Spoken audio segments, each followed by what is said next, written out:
Ilang hektarya kaya ang gigiikin nito bago matuluyang mabasag yung bearing niya. Ngayong araw naman na to mga ka-reaper, magche-check up tayo ng roller. Bago magsimula nung last na harvest season mga ka-reaper, pinalitan natin ng bearing to lahat. Maglalagay tayo ng bearing. KRX yung ilalagay natin mga ka-reaper. Affordable na bearing. Ngayon ko pa lang siya check upin kung ilan yung mga bumigay na bearing dito sa may mga roller natin mga ka-reaper. Sinubukan ko tong mumurahin na bearing kung okay nga ba talaga o mabilis masira. Tignan natin mga ka-reaper. Sa may likod, okay pa. Wala ring alog. Ito mga ka-reaper, okay rin to eh. Maganda rin yung ikot. Dito sa gitna, ito hindi ko rin napalitan to nung nakaraan. Pero ayos pa naman yung ano. Dito sa isa. Oops. Okay rin, wala ring alog. Dito sa isa, okay rin yung ikot. Oops, kaso nga lang may alog mga ka-reaper. Ang laki ng alog. Papalitan na natin to. Isang umalog. Kapag ka ganitong kaalog mga ka-reaper, ilang hektarya pa kayang abutin nito kapag ka pinilit nating ipatakbo. Sa may kabila. Ito, sa may unahan, okay rin yung ikot. Wala ring alog, pero tanggalin na rin natin to mga ka-reaper. Papalitan natin ng 3 yung bearing dito. Tapos ito, tatatluhin na rin natin to ng bearing. Tanggalin na natin mga ka-reaper.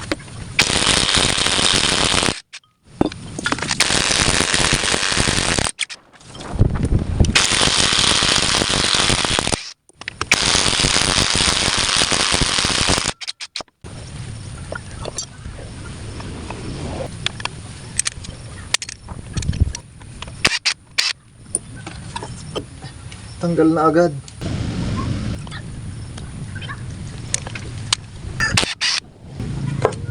Hoy, tanggal na rin agad na.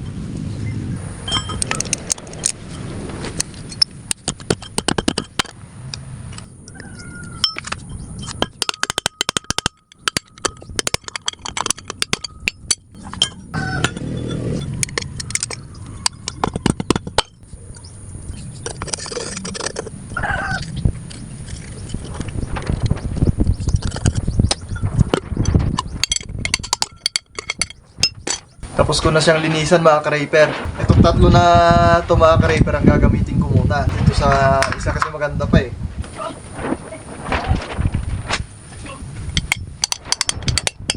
Tatlong bearing ulit mga ka-reaper yung ilalagay natin.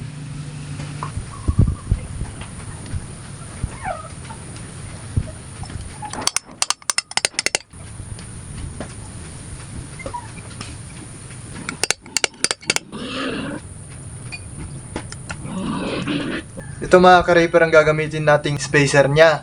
Ito yung dating spacer niya, maliit. Tapos ito yung gagamitin natin pang 3 bearing, ganito kalaki.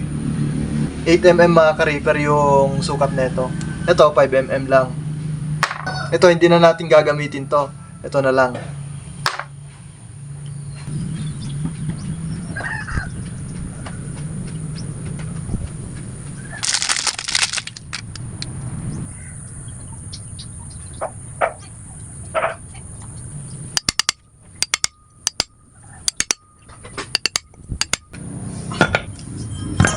Dito sa isa mga ka-reaper, KRX ulit yung gagamitin natin. Okay naman siya.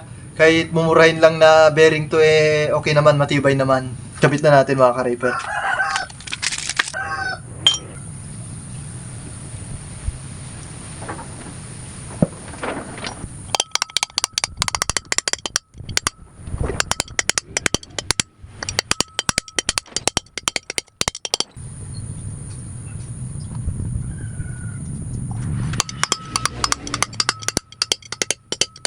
Itong isa mga ka-reaper, itira natin yung seal niya rito para additional protection na rin sa papasok na putik sa loob.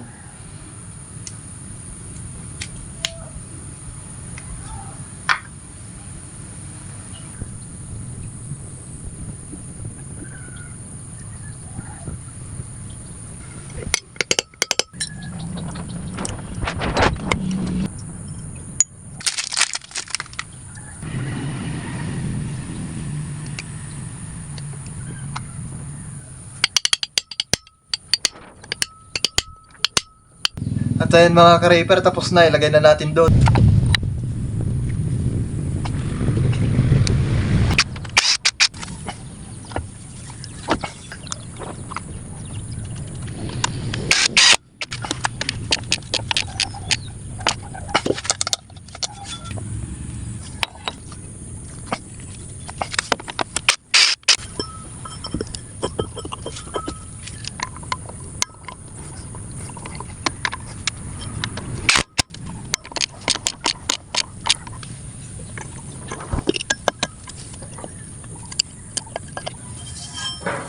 Ayan mga ka-Reaper, tapos na. Kung tatanungin ako mga ka-Reaper kung ano ang mas sulit sa kanila, ang para sa akin, KRX. Kasi napantayan niya yung dun sa may kabila, na Koyo ang nilagay.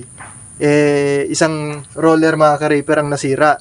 Tapos dito sa may kabila, isang roller din yung nasira sa isang harvest season. Kaya para sa akin, KRX yung mas okay kasi mas mura siya kaysa kumpara dito sa Koyo. Ewan ko kung original na Koyo to mga ka-Reaper kasi meron naman siyang sticker dito ng Koyo. Ewan ko kung original to o Koyo-Koyohan. Ayun no. At yun lang mga ka-Reaper, salamat sa panonood.